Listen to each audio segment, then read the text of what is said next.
दार्शनिक विद्वान उनके चरणों में आए। वह क्यों आए?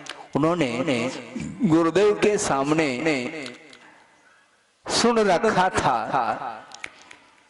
कि इनकी साधना अनूठी है और चर्या भी अनूठी है।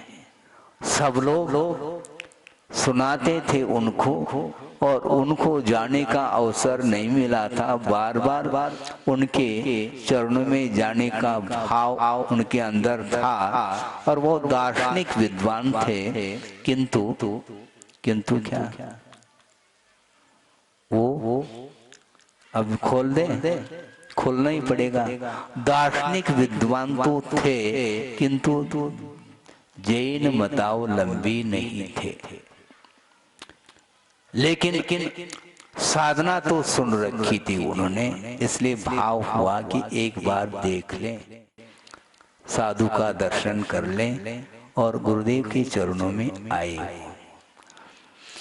और उनके दर्शन किए और दर्शन करने के उपरांत प्रभावित हो गए।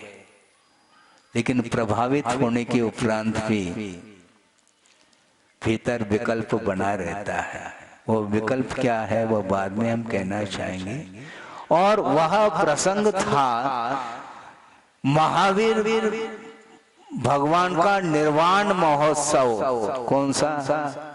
25वां। 2500 वर्ष पूर्ण हो गए थे और निर्वाण महोत्सव बड़े धूमधाम के साथ मनाया जा रहा था।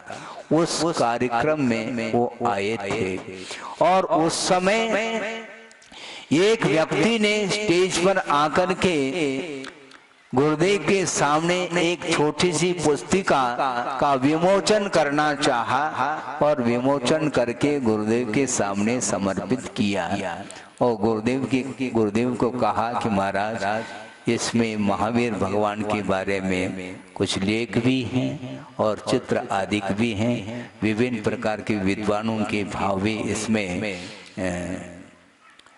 समाहित हैं, इसलिए इसका आप अवलोकन करिएगा।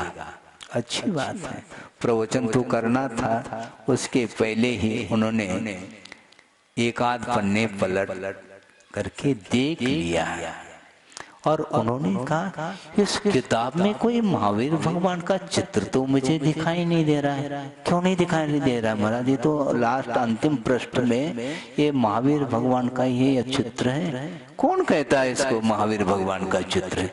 महाराज ये दिगंबर है ना। दिगंबर तो है, चेहरा तो प्रत्येक व्यक्ति का दिगंबर रहता है, ध्यान रखो। किंतु जहां पर दिगंबरत्व है वहां पर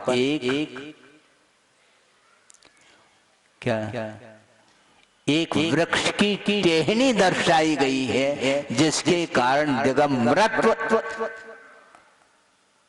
आवर्णित हुआ है। इसको हम दिगंबर नहीं मानते, इसको हम दिगंबर नहीं मानते हैं, क्योंकि मात्र चेहरे मात्र को दिगंबर, ये दिगंबर थोड़ी। और उस टहनी को क्यों दर्शाया और वहीं पर क्यों? यही तो बात है। राग को छुपाना चाहते हैं, ये वीतरागता को छुपाने का एकमात्र प्रयास किया गया है, इसलिए दिगंबरत्व ये चित्र नहीं, ऐसा कहा। और उसके साथ साथ जो मेन जो प्रसंग था उसको आपके सामने रख रहा हूँ। जो दार्शनिक विद्वान आए थे उन्होंने कहा कि महाराज हमने काफी दिन से आपकी साधना के विषय में, चर्या के विषय में सुन रखा और पढ़ भी लिया और आज मैं बहुत आपसे प्रभावित हूँ। किंतु एक विकल्प है, अभी ताली मत बजाओ, एक विकल्प में मन में आता है महाराज, यदि आप कहो तो मैं कह दो। डर लगता है महाराज कहने में। डरने की क्या बात है, आप तो विद्वान हैं। नहीं महाराज, फिर भी डर तो लगता है। डरो नहीं, निसंकोच हो करके आप कह सकते हैं। यदि मान लो कोई मानने की बात भी हो तो मैं मंजूर कर लूंगा आगम के अनुरूप, ये ध्यान रखो। ऐसा नहीं कि बिना आगम के आधार के आपकी बात को मंजूर कर ले। आप निसंकोच होकर के कह सकते हैं महाराज फिर भी डर लगता है। डरो नहीं, कहो आप। उन्होंने कहा हाथ जोड़ करके, महाराज आपकी साधना तो बहुत अनूठी है और आप तो निर्विकार है, आप तो वीतरागी है, किंतु हम तो रागी ठहरे। आप जनता के बीच में, समाज के बीच में विहार करते हैं, आराधि क्रिया करते हैं। इसलिए एक अनुरोध है, हमारा निवेदन है कि एक लंगोट आप यदि रख लें तो ज्यादा अच्छा है। आप सुन रहे हैं? अभी टैली नहीं बजाना, बजाने का अवसर आएगा तो उस समय बजा देना। एक महाराज एक लंगोट, इसमें क्या दिक्कत है? क्योंकि आपको तो कोई विकार है ही नहीं, किंतु जनता को मन में विकल्प आता है, अपन रागी हैं, इसलिए आपके निमित्त से हमारा राग जो है ना उभर करके आता है। इसलिए एक लंगोट लगा दें तो ज्यादा उपयुक्त रहेगा।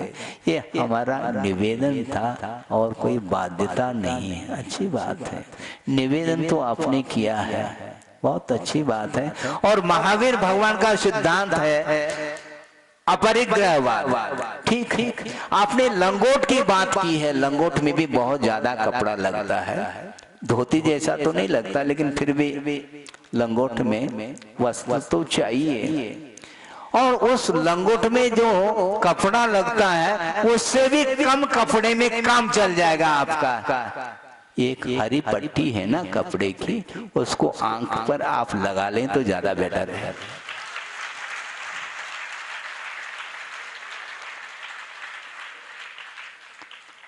समझ में बात आ गई? क्योंकि हरी पट्टी आंख पर रखने से रोशनी भी आती है, आंख की ज्योति भी बढ़ जाएगी आपकी और आपका काम भी हो जाएगा। क्या समझ में आ रहा है कि नहीं? अर्थ ये है, हमेशा संसारी प्राणी रागी राग की ही बात करता है, वीतरागता की बात नहीं करता। क्या है ये? बहुत कठिन काम है ये। इसलिए अपरिग्रह के आकिंचन्य कहा, और आचार्यों ने यहाँ तक कहा कि ये सारे परिग्रह का विमोचन करने के बावजूद भी अभी तक जो मुक्ति नहीं मिली है उसका कारण बहुत बड़ा कारण है। वो क्या कारण है? बाहरी परिग्रह का विमोचन करने के बावजूद भी भीतर जो राग पल रहा है उसको भी समाप्त करने की आवश्यकता है, किंतु वह भीतर का जो आभ्यंतर जो परिग्रह है उसका विमोचन बहिरंग परिग्रह के विमोचन के बिना असंभव है। इसलिए आचार्य कुंद देव कहते हैं नग्गो ही मोक्ष मग्गो, नग्नता ही मोक्ष मार्ग है। क्योंकि बाहरी परिग्रहों का विमोचन किए बिना हम साधना नहीं कर पाएंगे। और बाहरी परिग्रह का विमोचन कर लिया और बैठ गए, पुनः वही क्या जिस वस्तु को छोड़ा है उन्हीं वस्तुओं को प्राप्त करने के लिए साधना कर लेता है। इस साधना को साधना नहीं मानते हैं। वस्तुतः आत्म साधना होनी चाहिए। आत्म साधना कौन कर रहा है? महाराज आप ही कर सकते हैं, हमारी बस की बात नहीं, हमारी बस की बात नहीं। आपकी क्या बस की, क्या ट्रेन की बात है? चले जाओ, और क्या करोगे तुम? आपकी बस की बात है ही नहीं। किंतु श्रवण की भी बस की बात नहीं है, कह रहे हैं कुंद स्वामी। क्योंकि बाहरी परिग्रह अपने आप में वह अपने आप में भिन्न है, किंतु जिनका संबंध संश्लेषात्मक है ऐसे कषायों का विमोचन करना अनिवार्य सिद्ध होता है। अभी तक भीतर के कषाय समाप्त नहीं हुए हैं, इसलिए उनको समाप्त करने के लिए कटिबद्ध होना है। बाहरी साधना की कोई हम उसको क्या बोलते हैं आप, आलोचना नहीं, किंतु कुंद स्वामी कह रहे हैं। क्योंकि एक धान होता है, आप जानते हैं धान की खेती होती है क्या? है? क्या चावल की? चावल की नहीं होती खेती, धान की होती है। अब धान जानते हैं, जिसको कूटा जाता है मूसल से और उसमें से चावल निकलता है। किंतु बाहर का जो छिलका है उसको निकाले बिना भीतर की जो ललाई है वह निकल सकती है क्या? वो क्योंकि छिलका निकालने के उपरांत भी वह चावल, उसके द्वारा भात नहीं बन सकता। स्वादिष्ट भात आप लेना चाहो तो उस ऊपर के छिलके को निकालने के बाद जो अंदर की ललाई है उसको निकालने के लिए भी धीरे धीरे मूसल की चोट आवश्यक है। उसके माध्यम से वह ललाई निकलती है, तब कहीं जाकर के वह भात बना सकते हैं। इसलिए बाहर का जो छिलका था ना, परिग्रह बाहरी 10 प्रकार के, उनको उतार करके फेंक दिए। किंतु पूर्व कोटि व्यतीत होने के उपरांत भी भीतरी आभ्यंतर जो परिग्रह है उसका यदि अभाव नहीं होगा तो कभी भी केवल ज्ञान रूपी ज्योति जल नहीं सकती है। इस प्रकार कुंद कुंद स्वामी कह रहे। आकिंचन यानी किंचित मात्र भी बहिर्वस्तु तुम्हारी नहीं हो सकती। यहां तक कह रहे हैं कुंद कुंद स्वामी, परमाणु मित्र यम्पि हूँ रागा दीनम तो विजदे जस नविसु जानदि अपानयंत सवागम धरो भी सर्वागम धरा अपि आत्मानम न जानाति। वह श्रुत केवली भी क्यों न हो, गणधर परमिष्टि भी क्यों न हो, वो द्वादशांग की पार्टी है, किंतु एक कणिका मात्र भी बाहरी पदार्थ के प्रति यदि लगाव, अटैचमेंट है तो कभी भी आत्मा को जान नहीं सकता। ये चैलेंज दे रहे हैं कुंद कुंद स्वामी। सोचो, विचार करो। अर्थ ये हुआ कि राग का पूर्णता अभाव करने की आवश्यकता है। राग 2 प्रकार के होते हैं, एक धर्मानुराग होता है और एक विषयानुराग होता है। विषयों के प्रति जो था राग उसको समाप्त कर दिया गणधर परमिष्टि ने और वीतराग जनलिंग को अंगीकार किया और धर्मानुराग अभी भी विद्यमान है।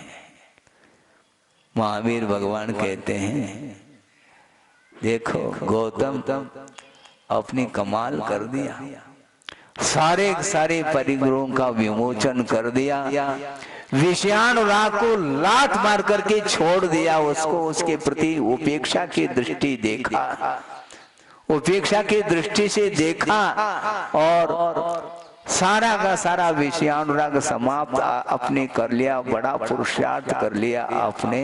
किंतु धर्मानुराग को भी समाप्त करने की बात कर रहा हूं, क्योंकि आकिंचन्य धर्म माना जाता है और आकिंचन्य धर्म में जिसके माध्यम से केवल ज्ञान की उत्पत्ति होती है वह वीतराग धर्म माना जाता, जिसको आचार्य क्या बोलते हैं, शुद्धोपयोग बोलते हैं, जिसको शुक्ल ध्यान की संज्ञा दी है और उस शुक्ल ध्यान के माध्यम से ही कर्म दग्ध हो सकते हैं, अन्यथा और कोई भी उपाय नहीं है, ये कहा गया। और इसलिए पूज्यपाद स्वामी भी यही कहना चाह रहे हैं, आत्मज्ञानात् परम कार्यम न बुद्धो धारये चिरम कुर्यात् अर्थवशात् किंचित वा कायाभ्याम अतत्परः। कह रहे हैं, क्या कह रहे हैं, आत्मज्ञानात् परम कार्यम, आत्मज्ञान को छोड़ करके अन्य जो कार्य हैं उनको न बुद्धो धारये चिरम, उसको बुद्धि में चिरकाल तक नहीं रखना चाहिए। कुर्यात् अर्थवशात् किंचित, मान लो कुछ प्रयोजन है तो थोड़े बहुत आत्मज्ञान से अन्य जो कार्य होते हैं उपदेश आदि की अपेक्षा से उसको थोड़ा सा कर ले, क्योंकि वह धर्मानुराग है, उसका निषेध नहीं, धर्मानुराग का निषेध नहीं किया जा रहा है। किंतु पूर्व कोटि तक भी यदि मान लो तुम धर्मानुराग के साथ ही जीवन को व्यतीत करोगे तो वह भेदात्मक रत्नत्रय माना जाता है, वह व्यवहार मोक्ष मार्ग के अंतर्गत आता है और निश्चय मोक्ष मार्ग के माध्यम से ही केवल ज्ञान रूपी ज्योति प्रज्वलित होती है, ऐसा कहा। इसलिए आत्मज्ञानात् परम कार्यम न बुद्धो धारयेत् चिरम, किंतु अर्थवशात किंचित कुर्यात्। किंतु क्या कह रहे हैं अगले चरण में, वाकायाभ्याम अतत्परः सन्, उसमें तत्परता नहीं। एक क्योंकि ध्यान में अंतर्मूर्त से ज्यादा रहा नहीं जाता, और ध्यान के पश्चात यदि साधक बाहर आता है तो वह शुभोपयोग आत्मक चरित्र का आलम्बन लेता है। उस समय वह सामने कोई मुमुक्षु जीव आता है तो उसको भी मोक्ष मार्ग को प्रशस्त करने का विकल्प, यह सत विकल्प माना जाता है। यह होना स्वाभाविक है, इससे बचना नहीं चाहिए किसी को भी। कर्तव्य का अनुपालन प्रत्येक क्षण करना चाहिए, और धर्म प्रभावना का एक अंग है ये, अपने आप में उपदेश देना चाहिए। किंतु ये ध्यान रखो, आत्म कल्याण को छोड़ करके नहीं, आत्म कल्याण को तो साइड में रख दी और शुरू हो गए अपन क्या आ जाओ हम सुनाते हैं तुम्हें। क्या सुनाते हैं? जो आगम में सुनाया है वो तो सभी सुन लेंगे। जो आगम में कहा है उसको गुणने का प्रयास करो, सुनाने का नहीं। और ये विगत काल में भी दुर्लभ थे, ऐसा कह रहे हैं।